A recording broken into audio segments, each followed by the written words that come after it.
Que t'importe, toi, suis-moi. Le texte que nous avons sous les yeux aujourd'hui, sans nul doute, est un texte qui nous parle de que fait Jésus lorsque nous l'avons abandonné, lorsque nous l'avons trahi. Que fait-il? Il nous descend? Il nous rejette? Il nous condamne? Non, le texte nous montre qu'il nous remet en état de marche. Le texte que nous avons sous les yeux est un double entre-deux.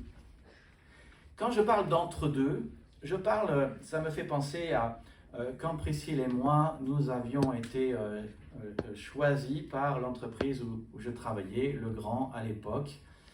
Je venais d'être embauché et puis un jour, il y a le responsable du service qui rentre dans la pièce et qui dit « Qui est-ce qui veut partir en Autriche ?» Alors, il n'y a aucune main qui s'est levée.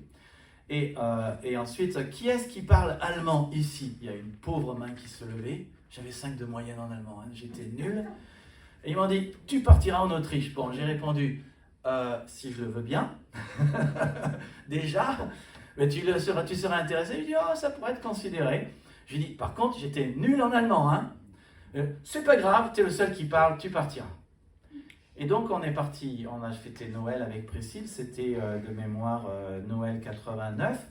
On savait qu'on allait être expédié, qu'on allait quitter, savait que notre vie allait considérablement changer. Et pourtant, on n'avait aucun ordre, aucune précision. On savait que c'était pour très bientôt, ça pouvait être même dans 12 jours, 15 jours.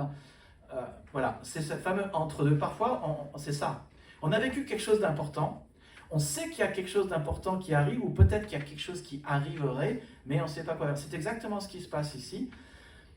Jésus avait dit à Marie de Magdalène, « Va dire à mes frères, aux disciples, rendez-vous en Galilée, c'est là que je vous rencontrerai. » Donc, les disciples savent qu'ils vont rencontrer Jésus, ils sont en Galilée, ils sont là-bas, ils savent que la prochaine grande chose, leur prochaine mission va leur être donnée, même si ça a déjà été donné, mais il y a quelque chose qui va se passer et ils sont entre les deux. Entre la grande chose qui s'est passée, la mort et la résurrection de Jésus-Christ et leurs 3 ans passés avec eux, et puis de l'autre côté, cette grande chose qui va arriver dont ils ne connaissent pas vraiment le contenu.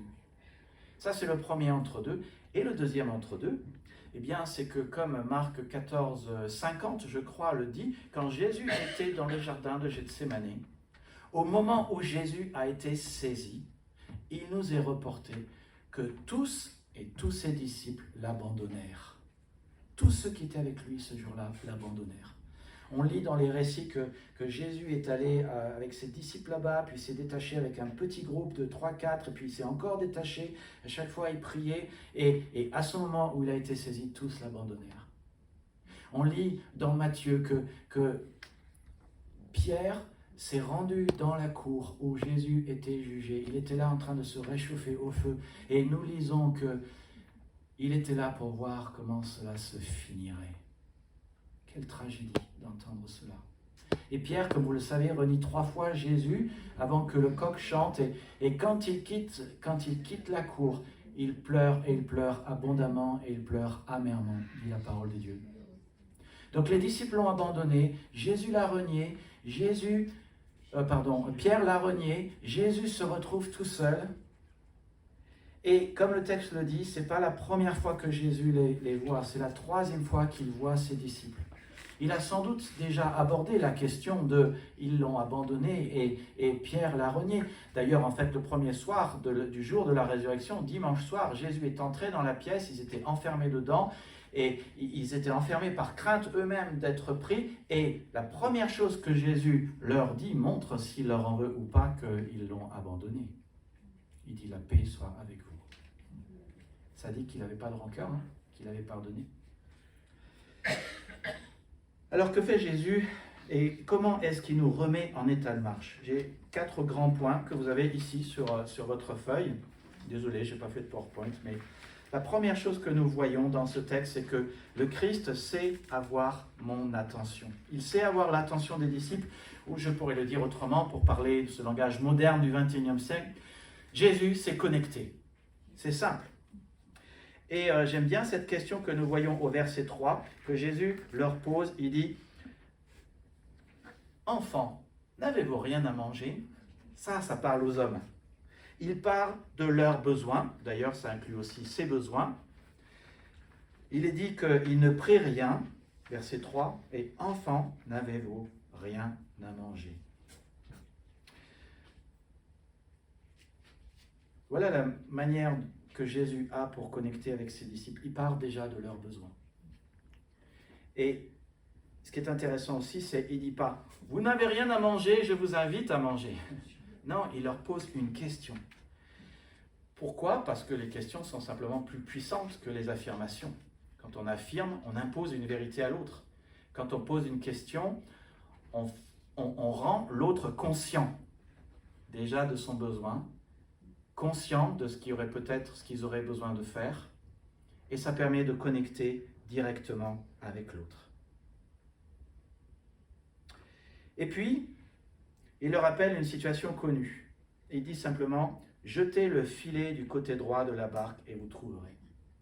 Et ça, on sait que c'est un remake d'une chose qui a déjà été faite autrefois.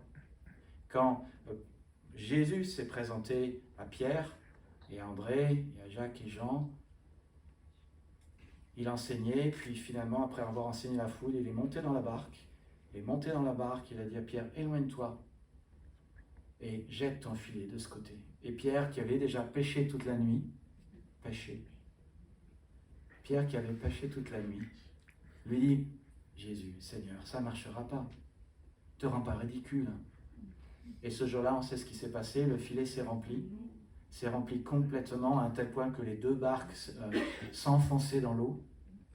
Et quand Jésus leur dit de faire cela, et quand Jésus fait ce miracle pour eux et re-remplit à nouveau ce filet, il est en train non seulement d'avoir leur attention, mais il est en train aussi de leur rappeler ce qui est déjà connu.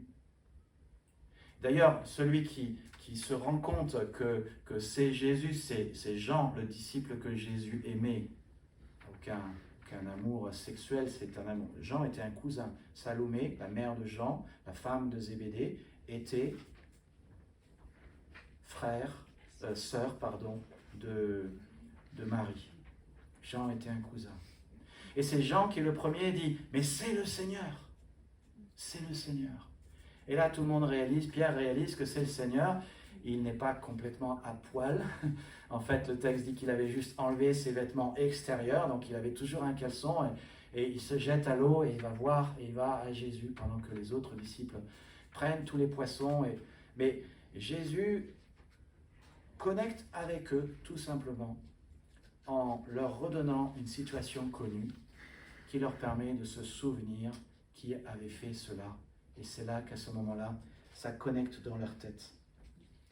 Et puis, Jésus sait avoir leur attention et connecte avec eux en leur préparant un petit déjeuner. C'est dit au verset 9. Lorsqu'ils furent descendus à terre, ils virent là des charbons allumés, du poisson dessus et du pain. Je me suis dit, waouh, Jésus, il a fait vite quand même. Hein. En fait, quand on y réfléchit, je ne suis pas un professionnel de ce genre de petit déjeuner, vous avez bien compris, et peut-être que toi non plus, tu ne l'es pas, mais bon, alors je sais qu'avec mon barbecue Barbecook, qui est révolutionnaire, hein, tu mets le papier dedans, tu mets de l'eau en bas, et puis tu mets la braise dessus, et tu allumes. Je sais qu'il faut au minimum 15 minutes pour avoir les braises, au minimum. Et puis, il faut faire le pain.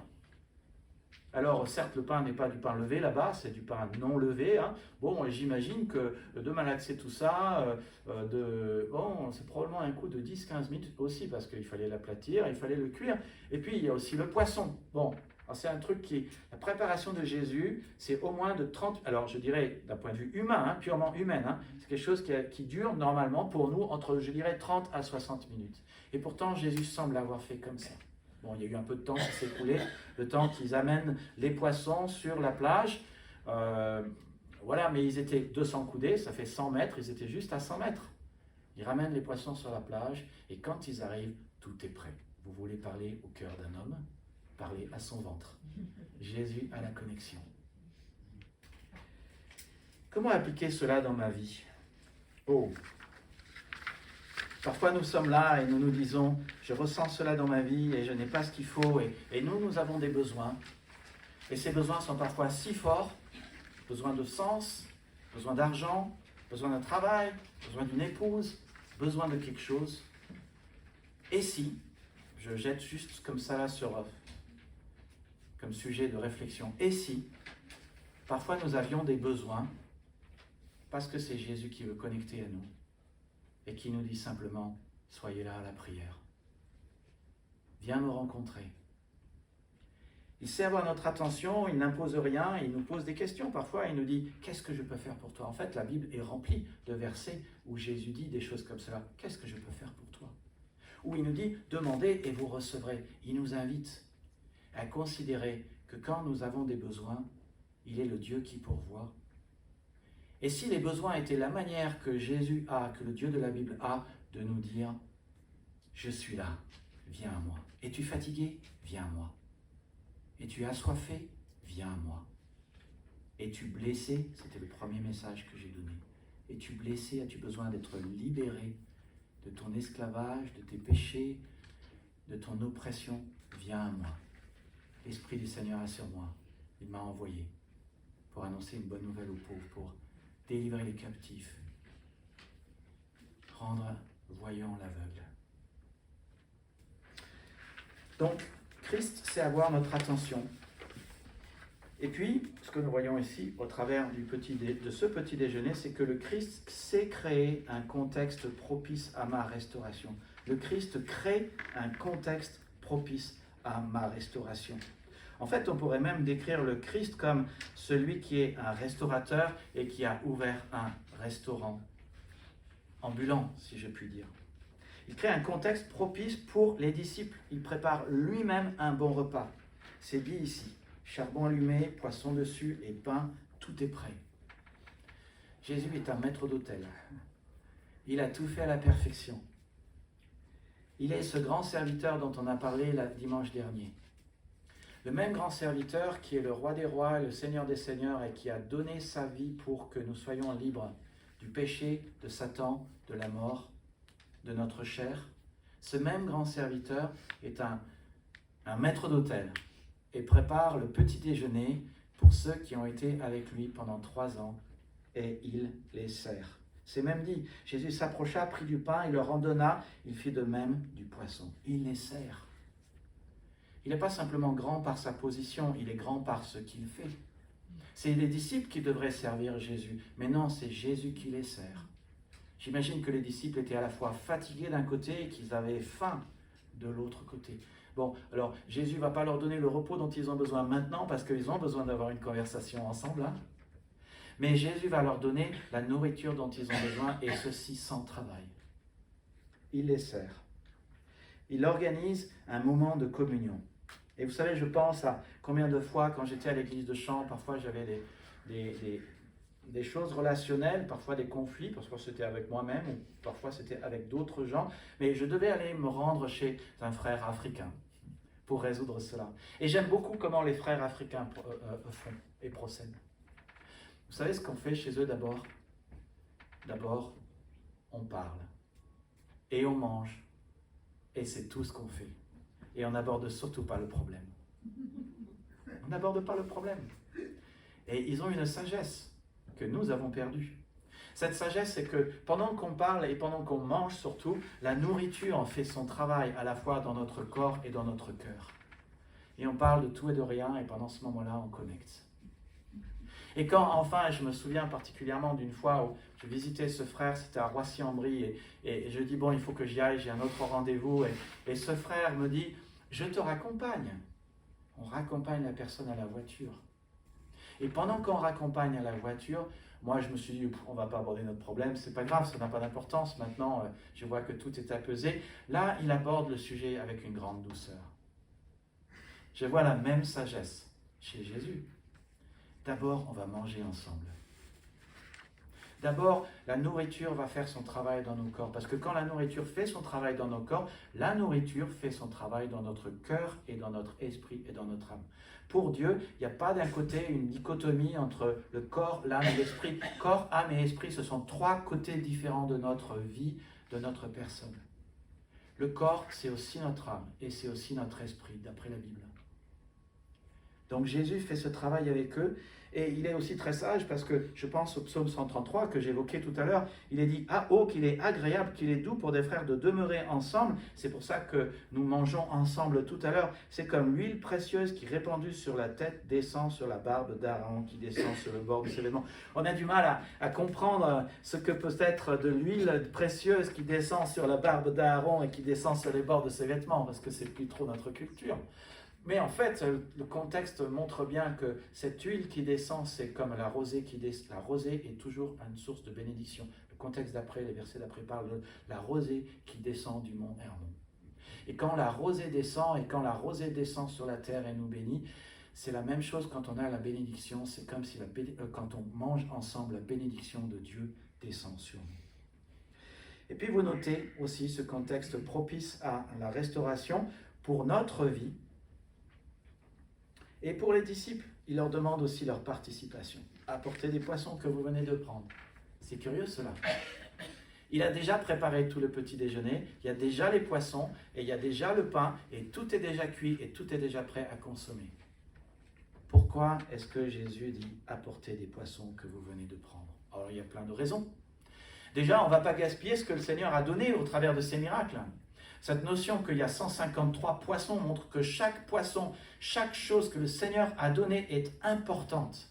Il n'y a pas d'allégorie à se dire c'est quoi ces 153, ça correspondrait à quoi? Ça correspond à 153 portions de bénédiction que Dieu a mis dans le filet. Et la 153e est importante.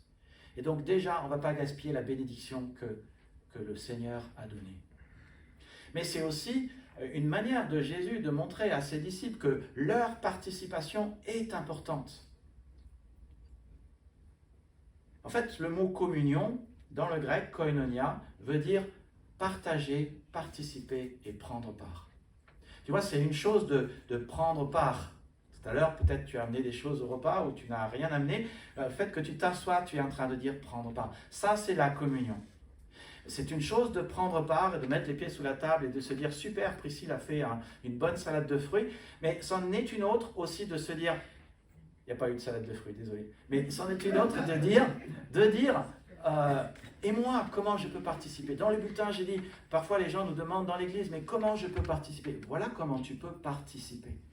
Tu peux, par amour pour Dieu, te dire aujourd'hui, je reste parce que j'ai aussi besoin que la grâce de Dieu fasse son œuvre dans ma vie et que la bénédiction de Dieu descende sur ma vie. J'ai aussi besoin de connecter et avec le Seigneur et avec les gens qui sont le corps de Christ dans l'Église. Mais je vais aussi participer, je vais aussi amener quelque chose. Je rappelle à ce sujet que Jésus nous rappelle, il a dit « Je bâtirai mon Église ». Et pourtant, nous sommes tous co-ouvriers avec le Christ et il nous est dit « Édifiez-vous les uns les autres sur le saint fondement, la pierre angulaire qui est Jésus ». Jésus construit, c'est lui le maître d'œuvre et c'est lui le chef, mais nous devons tous apporter notre pierre. Et bien sûr, bien plus qu'un repas ou qu'un aliment au repas en commun que nous prenons tous ensemble. Jésus veut cela, parce que Jésus veut que nous comprenions qu'il a besoin de nous. Et c'est pour cela qu'il nous a choisis, que nous sommes des prêtres et des sacrificateurs, nous représentons Dieu auprès des hommes, nous représentons les hommes auprès de Dieu, nous sommes tous censés faire des disciples qui font des disciples, et nous sommes tous censés le faire. Mais ça répare aussi, et ça remet en état de marche aussi, quand au fur et à mesure nous nous disons « Et qu'est-ce que je peux apporter à l'Église ?» Quand nous nous disons « Mais moi aussi j'aimerais me sentir utile, mais comment est-ce que je peux compléter ce qui manque à cette Église et faire quelque chose ?» Ça nous répare aussi, parce que nous avons tous besoin d'être utiles. Et ça répare peut-être d'autres frères et sœurs qui parfois en font trop et parfois sont fatigués. Mais ensemble, si chacun nous faisons une petite part, ça nous répare. Et c'est surtout faisable. Le contexte pour la restauration, nous devons aussi comprendre que ce que Jésus fait ici, c'est certainement très spirituel. Parfois, nous sommes là, nous sommes fatigués, nous nous posons la question, qu'est-ce que nous pouvons faire pour aller mieux? Mais parfois, la chose la plus spirituelle que nous aurions à faire, c'est de manger, simplement, de reprendre des forces. Vous savez, j'entends parfois les uns les autres traversent des moments de déprime, de dépression, et on a tous de la compassion pour les gens qui traversent cela, parce qu'on a tous traversé cela. Une des choses que j'ai dû apprendre avec un des pasteurs que j'aime beaucoup, que vous connaissez, Rick Warren, c'est que, en général, quand nous connaissons la déprime ou la dépression, c'est que dans notre vie, il y a une question d'équilibre qui a été rompue. Parfois, c'est nous avons juste trop travaillé pendant longtemps. Et donc, la chose la plus spirituelle à faire, c'est de manger.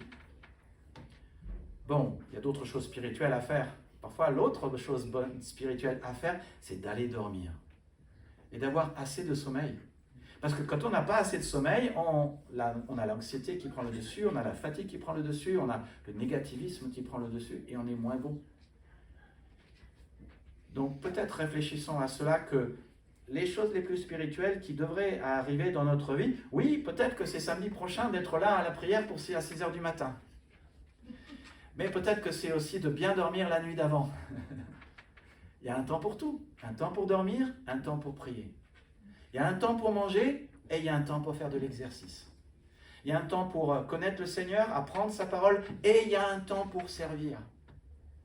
La maturité, ce n'est pas simplement avoir plein de connaissances sur Jésus, c'est aussi avoir un cœur pour Jésus, et c'est aussi avoir des mains et des pieds qui œuvrent pour Jésus.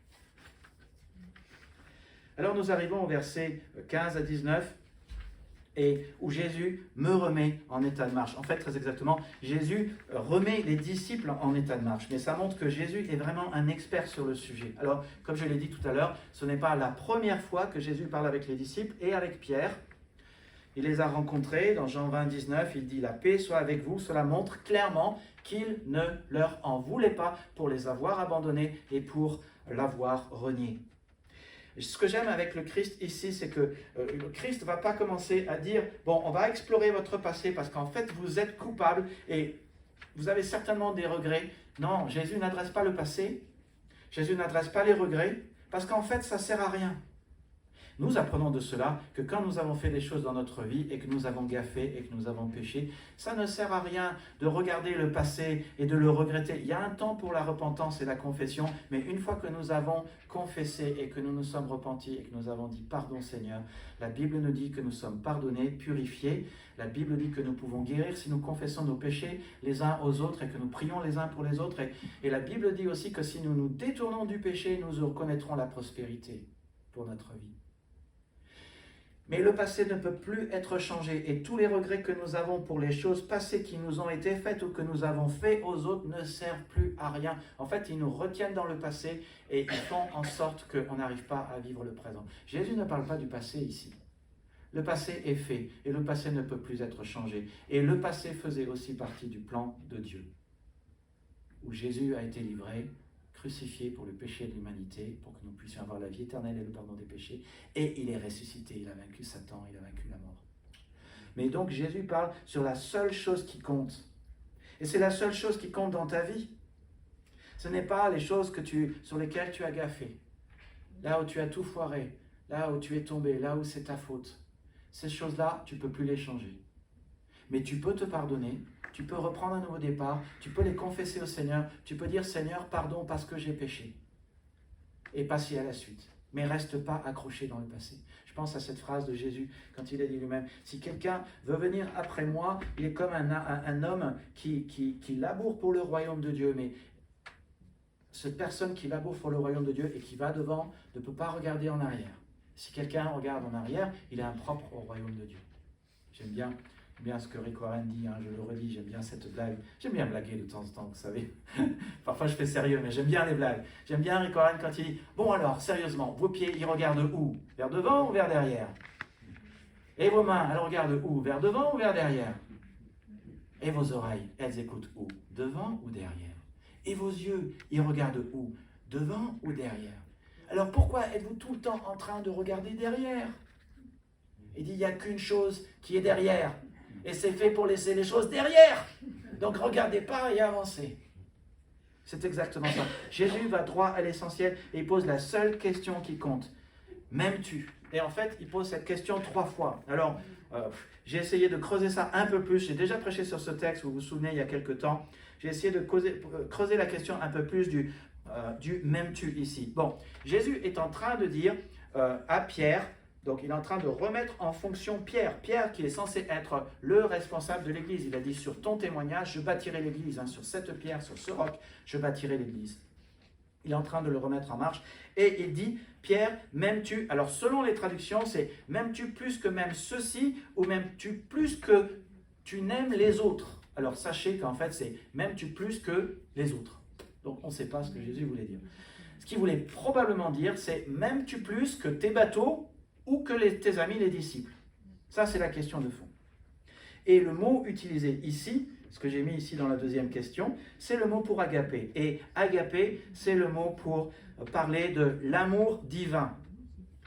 C'est un amour pur, c'est un amour fort et c'est un amour inconditionnel. Et c'est un amour par lequel nous pouvons nous aimer. Quand Jésus dit « aimez-vous les uns les autres », il utilise le mot « agapé ». Nous pouvons nous aimer les uns les autres et nous devrions nous aimer les uns les autres d'un amour fort, pur et inconditionnel, à un tel point que nous devrions être capables et accepter de donner notre vie les uns pour les autres. Oui, 6 heures du matin, samedi, c'est tôt.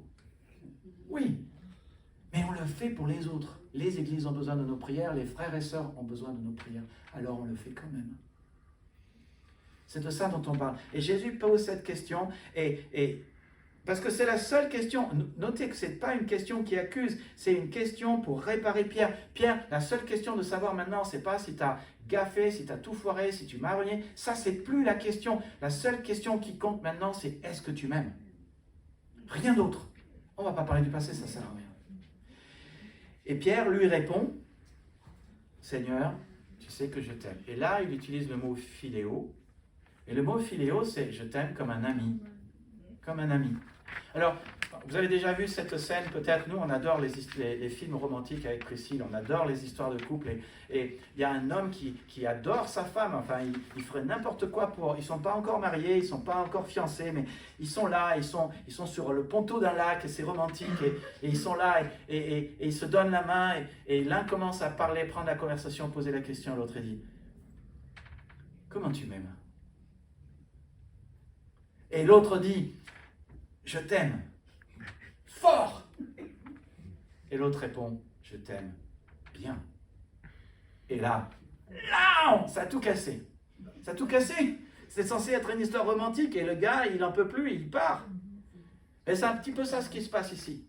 Jésus lui dit, est-ce que tu m'aimes fort? Est-ce que tu m'aimes de l'amour divin? Est-ce que tu m'aimes pur? Est-ce que tu m'aimes de manière inconditionnelle? Et il répond, tu sais que je t'aime bien. Pourquoi? On ne sait pas. Peut-être qu'il y a le poids du reniement qui est encore là.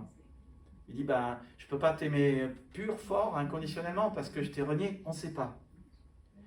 Et donc Jésus repose la deuxième question, puisque quand il pose la question, est-ce que tu m'aimes fort? Est-ce que tu m'aimes plus fort que les bateaux et que tes amis les disciples? Et Pierre n'arrive pas à répondre, et donc il pose la deuxième fois la question en sortant cette fois les bateaux et les disciples de l'équation. Et il se dit peut-être que j'aurai plus de chance avec cette question-là. Et il repose la question. Pierre, est-ce que tu m'aimes de cet amour fort, inconditionnel? Et on n'oublie pas non plus le contexte de cela. Le contexte, c'est la croix. C'est aussi 3 ans de vie passée les uns avec les autres, où ils ont sillonné la Judée, la Samarie, la Galilée ensemble. Ils ont vécu tant de choses ensemble, tant de miracles, tant de choses difficiles, tant de joie, tant de choses extraordinaires. Et puis il y a eu la croix. Jésus a dit, le Fils de l'homme est venu pour servir et donner sa vie en rançon pour beaucoup. Il a donné sa vie pour ses disciples, pour tous ceux qui croiraient en lui. Et il a dit, il n'y a pas de plus grand amour agapé que de donner sa vie pour ses amis. Et il a dit ça à ses disciples. Et là, il a utilisé le mot agapé de nouveau. Et Pierre répond une deuxième fois, Seigneur, tu sais que je t'aime bien. Deuxième test un peu manqué, je dirais. Mais en réinsistant une troisième fois et en reposant la question déjà une deuxième fois et une troisième fois, Jésus met toujours l'accent, non pas simplement sur les gaffes de Pierre dans le passé, mais il met aussi l'accent sur ce qui compte maintenant et ce que Pierre a besoin de changer maintenant. Parce qu'il aimerait que notre amour soit fort, inconditionnel et pur. Et il aimerait que l'amour de Pierre soit inconditionnel, fort et pur aussi. Et il repose la question, et cette fois il change, et il utilise le mot philéo. Alors, il y a plein de discussions parmi les commentateurs sur est-ce que Jésus voulait dire la même chose 3 fois de suite ou pas. Probablement, Jésus voulait dire la même chose 3 fois de suite. Parce que, en fait, Pierre, la 3e fois, il est chagriné que Jésus lui pose la 3e fois la question. Ça pourrait aussi vouloir dire que Jésus est en train de le dire, tu m'aimes bien, du genre, c'est tout. Les deux. Ça pourrait être ça. En attendant, c'est quand même 3 questions qui mettent l'accent sur ce qui compte, et la seule chose qui compte pour nous aujourd'hui est qui remettent un homme en état de marche. Et nous n'oublions pas non plus la leçon apprise en début, c'est que si nous n'aimons pas assez Jésus et que nous avons besoin de l'aimer davantage, c'est peut-être aussi une manière de Jésus d'attirer notre attention pour que nous venions à lui pour qu'il augmente notre amour. Nous n'oublions pas cela. Et à chaque fois que Jésus a dit « oui, je t'aime », que Pierre a dit « oui, je t'aime », Jésus lui a dit 3 fois « paie mes brebis ». Paie mes brebis. Première fois, c'est « nourris mes brebis », la deuxième fois, c'est « paie mes brebis », la 3e fois, c'est « nourris mes brebis ». Sans doute 3 synonymes. Ce que Jésus est en train de dire simplement, c'est que, et c'est important d'avoir cela en tête, c'est que d'abord nous devons transformer l'amour vertical que nous avons envers le Seigneur en un amour horizontal. Mais ça veut dire aussi que nous devons nous soucier de nos frères et sœurs en Christ. Nous devons nous soucier de les nourrir et nous devons nous soucier d'être un pasteur pour eux. Alors beaucoup de gens disent non, le pasteur c'est toi. Mais d'une certaine manière, nous devons tous veiller les uns sur les autres, parce que être un pasteur, c'est veiller sur le troupeau, c'est donner la direction au troupeau, et c'est aussi nourrir le troupeau. Chacun de nous, dit Jésus, nous avons une mission, qui est de faire des disciples qui font des disciples. C'est-à-dire qu'en fait, nous devons tous recevoir la direction du Seigneur pour donner la direction du Seigneur aux brebis. Tous nous devrions chaque jour lire sa parole pour recevoir sa direction, pour pouvoir aussi nourrir les autres. C'est de ça dont Jésus parle ici. Ça veut dire naturellement aussi choisir une église. Parce que tu ne peux pas donner des choses concrètes et pratiques à une église qui est impersonnelle. Parfois les gens disent « oui, mais ce qui compte, c'est le corps de Christ ». Moi, je ne vais pas dans une église, je regarde YouTube, et puis de l'autre côté, je vais dans telle église un jour, et puis je vais dans une autre église un jour. Ce qui compte, c'est le corps de Christ. Ah oui? Alors explique-moi, qui va venir te visiter quand tu seras à l'hôpital? Le corps de Christ? Les gens avec lesquels tu n'as aucune relation? Et à ce moment-là, en général, on appelle le pasteur et on dit « il faut absolument, pasteur, que vous alliez visiter une telle ». Ça m'est arrivé il y a quelque temps, une femme, une chère sœur, que j'aime de l'amour du Seigneur, mais qui me dit, je n'ai personne pour me visiter, mais alliez-vous dans une église dans votre ville? Ah non, pas vraiment. Je dis, voilà, il faut aller dans une église. Allez dans une église, allez dans un petit groupe, mais choisissez une église. Parce qu'à moins de choisir une église, vous ne pouvez pas apporter des soins concrets, pratiques aux autres, en les nourrissant et en veillant sur eux.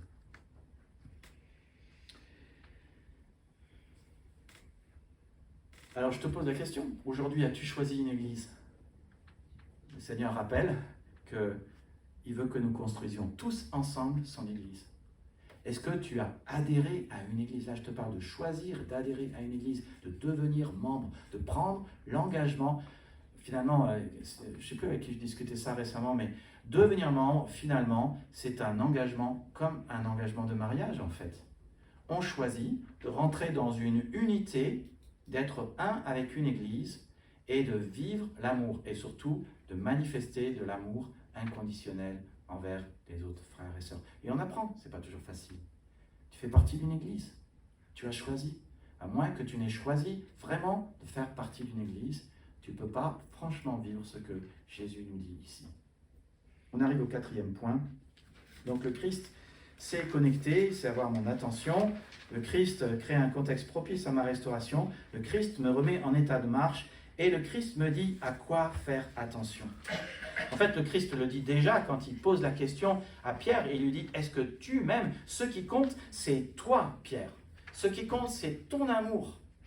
Rien d'autre. Je suis intéressé de te remettre en marche, mais je ne suis pas là pour discuter des autres, je suis là pour discuter de toi.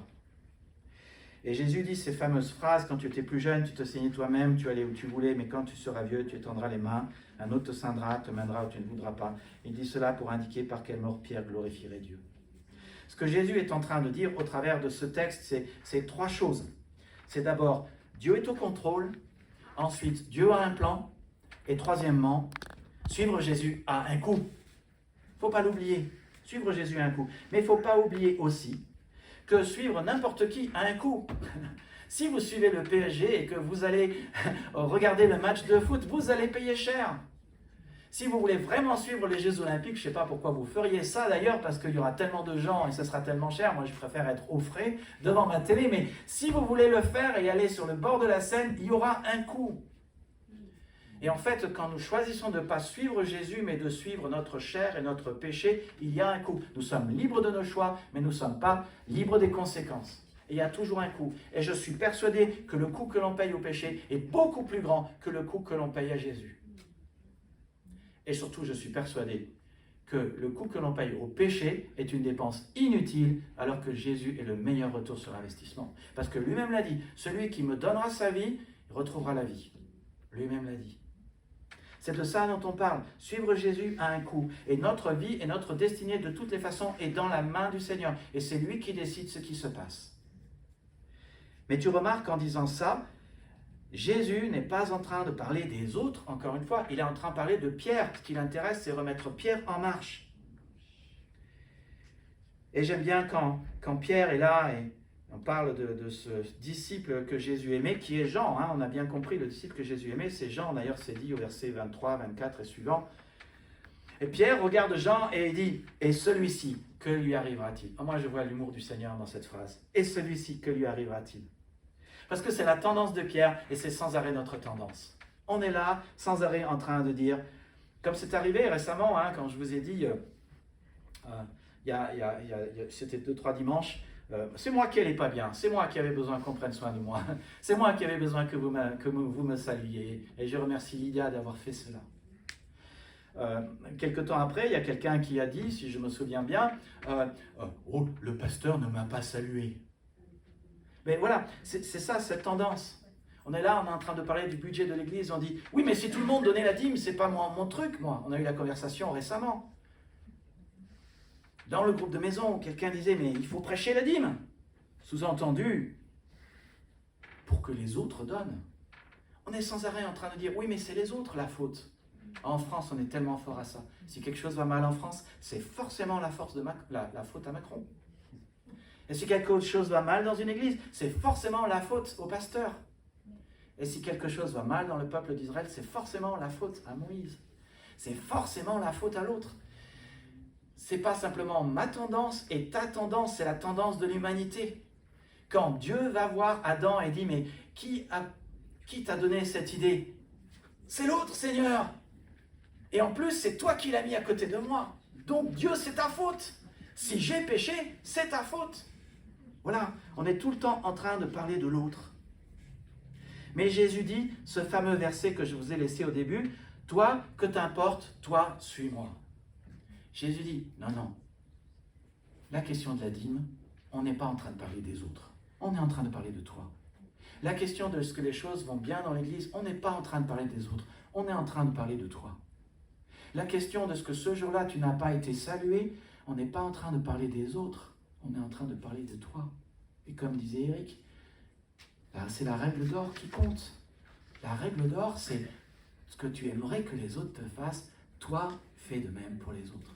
Tu aimerais être aimé? Alors vas-y, aime l'autre.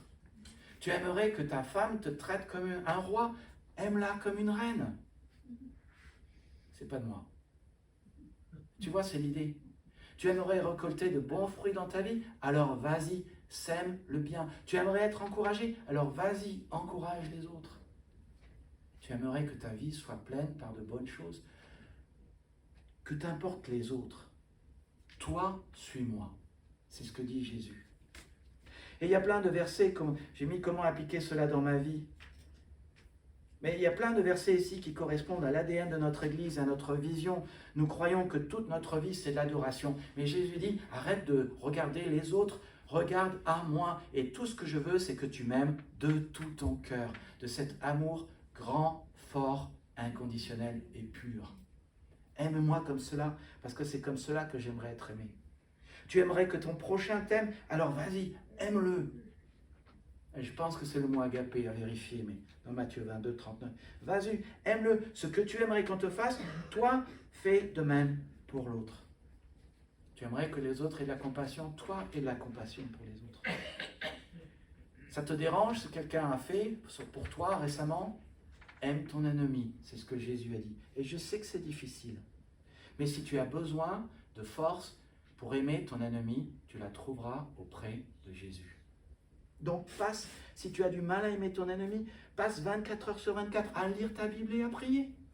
Et je t'assure que ça va changer et révolutionner ton cœur. Parce que quand la parole de Christ habite en abondance dans ton cœur, Christ habite en abondance dans ton cœur.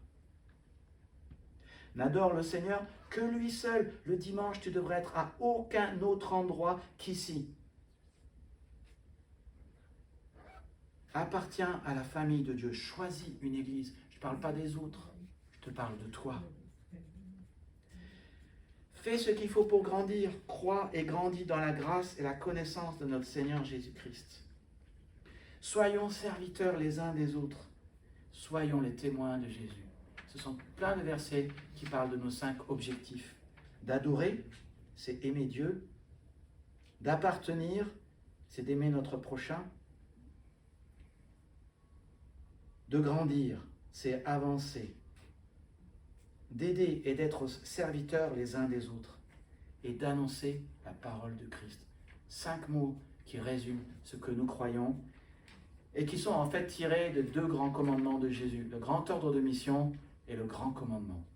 Et nous croyons qu'un grand engagement au grand ordre de mission et au grand commandement nous donnera non seulement une grande vie, de grandes relations, mais une grande église. Maintenant, c'est à chacun de nous de dire « D'accord Seigneur, je suis là et je te suivrai. » Note ce que Jésus dit. « Que t'importe, toi, suis-moi. » Dans 15 jours, et même avant dans 15 jours, je ne serai plus là. L'année dernière, à la même époque, au moment où j'ai disparu, 40% de l'Église a disparu. Qui suivez-vous? Le pasteur ou Jésus-Christ? Jésus dit, toi, suis-moi.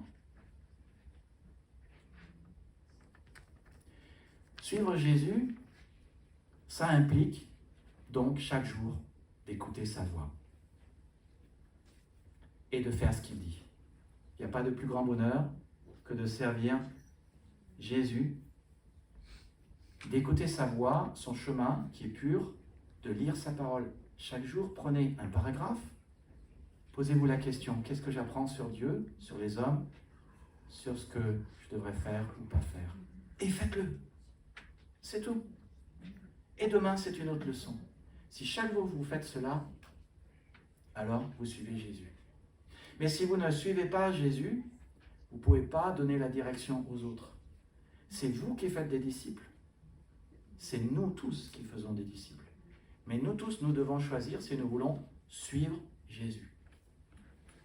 La parole que le Seigneur a pour toi, c'est que t'importe, toi suis-moi. Je vous invite à prier.